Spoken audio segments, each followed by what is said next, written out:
मधुर online class में आप सभी लोगों का स्वागत है। मैं पवन तिवारी आज आपको संस्कृत का फर्स्ट वीडियो अपलोड करवाऊंगा। फर्स्ट वीडियो में आप संस्कृत के बारे में और संस्कृत से वर्णमाला के बारे में चर्चा करेंगे। तो सबसे पहले संस्कृत के बारे में चर्चा करेंगे। संस्कृत शब्द की उत्पत्ति, व्युत्पत्ति, रचना, बनावट किससे हुई है? संस्कृत की उत्पत्ति समोपचारिक से हुई है, क्रिया धातु से हुई है और कर्त प्रत्यय से बना है। संस्कृत शब्द जो बना है वो किससे बना है? वो बनाया है समोपचारिक से, क्रिया धातु से, कर्त प्रत्यय से बना संस्कृत। संस्कृत का क्या होता है? परस्कृत। परस्कृत बोलो तो हिंदी में शोध। परस्कृत मतलब शोध। आज हम बात करेंगे वर्णमाला की।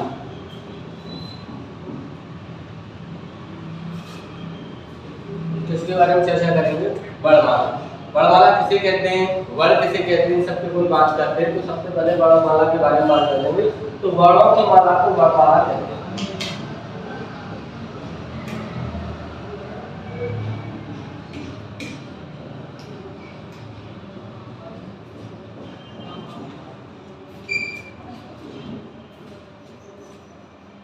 वर्णों की माला को क्या कहते हैं?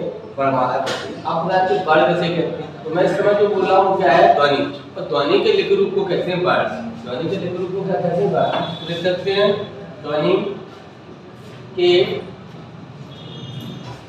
लिखित रूप को वर्ण कहते हैं।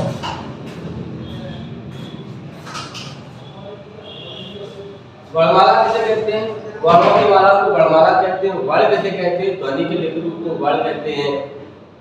अब कुछ देखो भाषा की सबसे छोटी इकाई क्या है, इसके बारे में चर्चा करते हैं। तो सबसे पहले अपनी ध्वनि के बारे में चर्चा करेंगे, उसके बाद वर्ण के बारे में चर्चा करेंगे, फिर अक्षर के बारे में चर्चा करेंगे, फिर शब्द के बारे में, फिर पद के बारे में, फिर वाक्य के बारे में। इससे अपन पता चल जाएगी भाषा की सबसे छोटी इकाई क्या है। तो अपन एक शब्द लेते हैं। ऐसे एक शब्द ले लिया राम। राम क्या है? शब्द। राम एक शब्द है। जब इसका वर्ण विच्छेदन करें, ध्वनि का कोई रूप नहीं होता है। वर्ण विच्छेदन करेंगे तो रा प्लस आ प्लस मा प्लस आ, ये क्या हो गया? इसका वर्ण विच्छेदन हो गया। इसके राम का वर्ण विच्छेदन क्या है? रा प्लस आ प्लस मा प्लस आ। रा प्लस मा ये क्या हो गया? अक्षर। रा प्लस मा ये क्या हो गया? अक्षर। और राम गया ये क्या बन गया? बाप। राम गया ये पूरा बन गया क्या? बाप। बाप में जो राम है वो हो गया पद। बाकी जो अभी शब्द साथ सीधा जो जुड़ेगा वो पद का रूप धारण कर लेगा। किसका रूप धारण कर? सबसे पहले ध्वनि, उसके बाद वर्ण, फिर अक्षर, फिर शब्द, फिर पद, फिर वाक्य। अब ये मुझे भाषा की सबसे छोटी इकाई कौन सी? तो अपन क्या कहेंगे? ध्वनि। लेकिन भाषा की सबसे छोटी इकाई क्या है? वर्ण। अगर ऐसे मुझे वाक्य की छोटी इकाई क्या है? पद। पद की छोटी इकाई क्या है? शब्द। शब्द की छोटी इकाई क्या है? अक्षर। अक्षर की छोटी इकाई क्या है? वर्ण। वर्ण की छोटी इकाई। इस प्रकार से अपन भी पता करते हैं। तो अपन मुझे भाषा की सबसे छोटी इकाई क्या कहलाती है? ध्वनि। लेकिन भाषा की सबसे छोटी इकाई क्या कहलाती है? क्या कहलाती है? इस प्रकार से कहते हैं। अब हम बात करते हैं सिर्फ वर्ण के बारे में। वर्ण के प्रकार।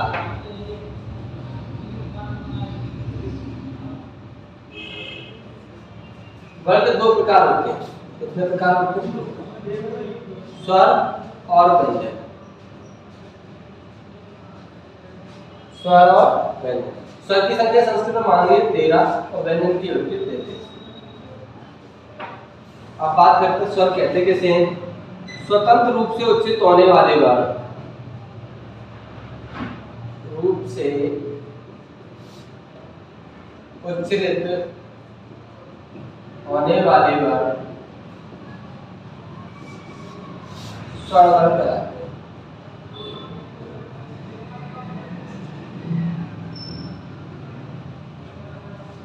पूजा स्वतंत्र रूप से उच्चित होने वाले वर्ण कौन से वर्ण कहलाते हैं? तो स्वर वर्ण कहलाते हैं। एक बार हम बात चर्चा कर लेते हैं। संस्कृत शब्द की उत्पत्ति, व्युत्पत्ति, रचना किससे हुई है? समोपचार से हुई है, क्रिया धातु से हुई, कर्त प्रत्यय से बना संस्कृत बोलते हैं परस्कृत। वर्णमाला कैसे कहते हैं? वर्णों की माला को हम वर्णमाला कहते हैं। वर्ण कैसे कहते हैं? ध्वनि के लिखित रूप को वर्ण कहते हैं। इनका अपने क्रम बताया। सबसे पहले अपने ध्वनि को लिया, फिर वर्ण को लिया, फिर अक्षर को लिया, फिर शब्द को लिया, पद को लिया, वाक्य। अपने शब्द लिया राम, राम का वर्ण विच्छेदन किया, अक्षर में प्रत्यय किया, उसके बाद उन्होंने पद बताया और वाक्य बताया। राम गया ये पूरा एक वाक्य का वाक्य। जैसे ही कोई शब्द किसी से जुड़ेगा तभी वो पद का रूप धारण करेगा। माना कि ये बच्ची है, इसकी शादी नहीं, अनमैरिड है, वो अभी तक बिट्टू है। क्या है? बिट्टू। जैसे उसकी शादी हो जाए तो उसका रूप धारण कर लेगी बहू की। मम्मी अम्मी ऐसे उसकी शादी, उनकी घर बहू आ जाए तो किसका रूप धारण कर लेगी? सास का। तो मतलब जब भी कोई किसी से जुड़ेगा वो पद का रूप धारण कर लेगा। किसका रूप धारण कर लेगा? पद का। उसके बाद बल के प्रकार होता है। बल के दो प्रकार होते हैं, स्वर और व्यंजन। स्वर की संख्या आपने 13 बता दी है, व्यंजन की बता दी। तृतीय स्वर के बारे में चर्चा कर रहे हैं। तो स्वतंत्र रूप से उच्चित होने वाले वर्ड स्वर वर्ड कहलाते हैं। स्वतंत्र रूप से उच्चित होने वाले वर्ड क्या कहलाते हैं? स्वर वर्ड। स्वर के प्रकार होता है, स्वर के 3 प्रकार होते हैं।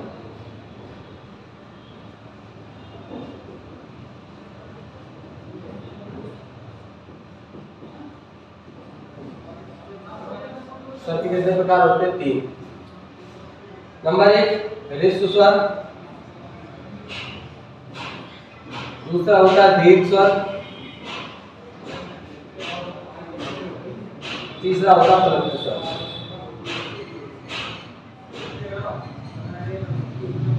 सबसे पहले ह्रस्व, दूसरा दीर्घ, तीसरा प्लुत। ह्रस्व वर्ण जिनको बोलने में, जिन वर्णों को बोलने में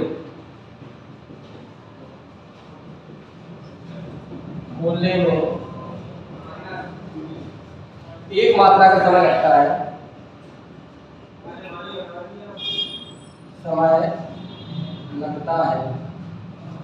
उन्हें हम ह्रस्व वर्ण कहते हैं।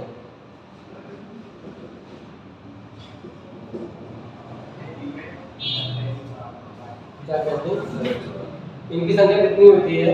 इनकी संख्या भी बताएंगे। दीर्घ वर्ण के बाद जिन वर्णों को बोलने में 2 मात्रा का समय, जिन वर्णों को बोलने में 2 मात्रा का समय लगता, जिन वर्णों को बोलने में 3 मात्रा का समय लगता है उन्हें बोलते हैं प्लुत। क्या कहते हैं? प्लुत। उन्हें क्या कहते हैं? दीर्घ। एक मात्रा पर मतलब ह्रस्व, 2 मात्रा मतलब दीर्घ और 3 मात्रा मतलब प्लुत। अब क्लीन करके दोबारा से बताइए सबके बारे में हम आपको।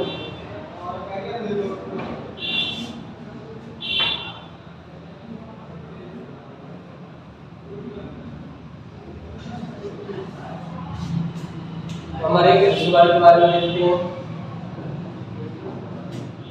संख्या होती है 5। कितनी होती है? 5। कौन कौन सी देखते हैं। सबसे पहले बात करेंगे स्वर की कितने होते हैं। संस्कृत में स्वर 13 कौन कौन से होते हैं? आ, ई, उ, छोटी ऋ, बड़ी ऋ, ल, ए,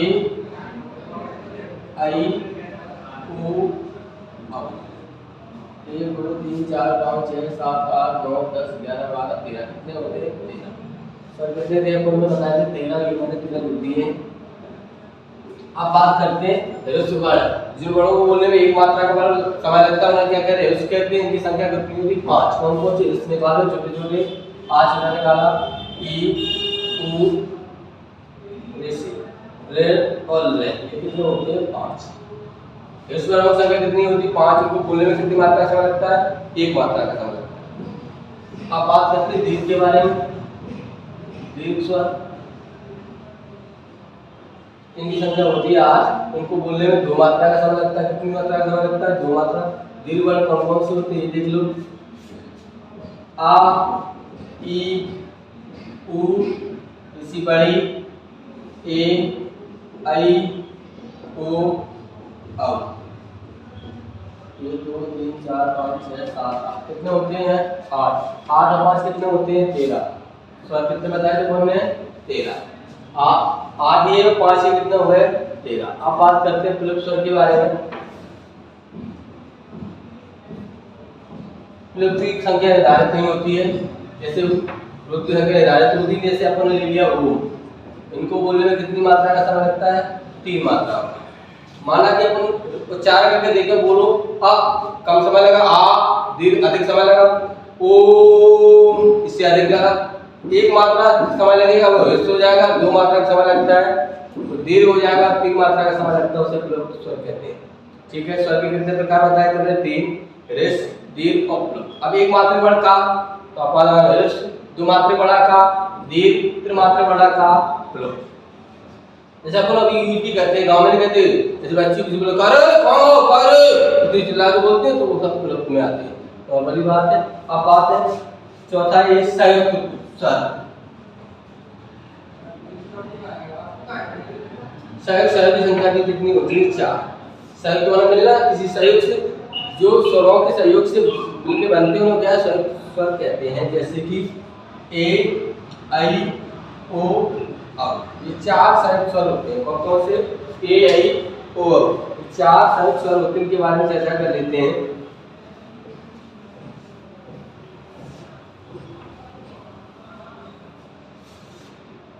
ये किसके मिल से बनते हैं? आ प्लस ई मिलके बनता है ए, आ प्लस ए मिलके बनता है आई, और आ प्लस ओ मिलके बनता है ओ, और आ प्लस ओ मिलके बनता है औ।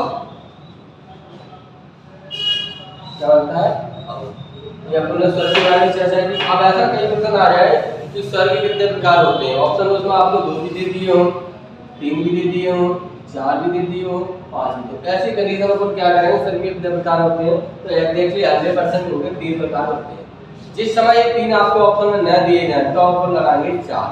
फिर से ध्यान रखना, फिर से स्वर को भी अपन जोड़ लेते हैं। एक बार ये पूछा जाए स्वर के कितने प्रकार, शब्दी स्वर के कितने प्रकार होते हैं? 2, 3, 4, 5 तो लगाएंगे 3। अगर 3 ऑप्शन में नहीं होगा तो लगाएंगे 4। ये इतना आपको ध्यान रखना, ठीक है। ये अपन स्वर के बारे में चर्चा की। एक बार फिर सुन लो। संस्कृत शब्द की व्युत्पत्ति रचना बराबर सम उपसर्ग से, क्रय धातु से, कट प्रत्यय से बना है। संस्कृत को बोलते हैं परिष्कृत। अब बात करते हैं वर्णमाला की। वर्णों की माला को हम वर्णमाला कहते हैं। वर्ण कैसे कहते हैं? ध्वनि के लिंग रूप को वर्ण कहते हैं। वर्ण के 2 प्रकार बताए थे अपन ने, स्वर और व्यंजन। स्वर की संख्या अपन बताई 13, व्यंजन की बताई 33, ठीक है। फिर अपन ने स्वर के बारे में चर्चा की। स्वतंत्र रूप से उच्चारित होने वाले वर्ण स्वर वर्ण कहलाते हैं। स्वर के प्रकार बताए थे अपने, 3 प्रकार बताए थे। कौन कौन से? ह्रस्व, दीर्घ और प्लोट। ह्रस्व जिन वर्णों को बोलने में 1 मात्रा का समय लगता है उन्हें ह्रस्व वर्ण कहते हैं। जिन वर्णों को बोलने में 2 मात्रा का समय लगता है उन्हें दीर्घ वर्ण कहते हैं। जिन वर्णों को बोलने में 3 मात्रा का समय लगता है उन्हें प्लोट वर्ण होते हैं। ह्रस्व की संख्या कितनी होती है? वर्णों की 5, दीर्घ की कितनी होती है? 8, 8 5 कितने होते हैं? 13 पूरे स्वरों के प्रकार बताए थे। स्वर कितने टोटल बताए थे? सॉरी 13, मैंने 13 के बारे में चर्चा की। उसके बाद संयुक्त स्वर के बारे में चर्चा की। संयुक्त स्वर कितने होते हैं? 4 होते हैं, ए, आई, ओ, औ। ये किससे मिलकर बना है? आ प्लस ई मिलकर ए बना है, आ प्लस ई मिलकर आई बना है, आ प्लस ओ मिलकर ओ बना है, आ प्लस औ मिलकर औ बना है। इतना बोलना वक्त होता है। इसके बाद आप लोग व्यंजन के बारे में चर्चा करेंगे अगले वीडियो में। Next, thank you.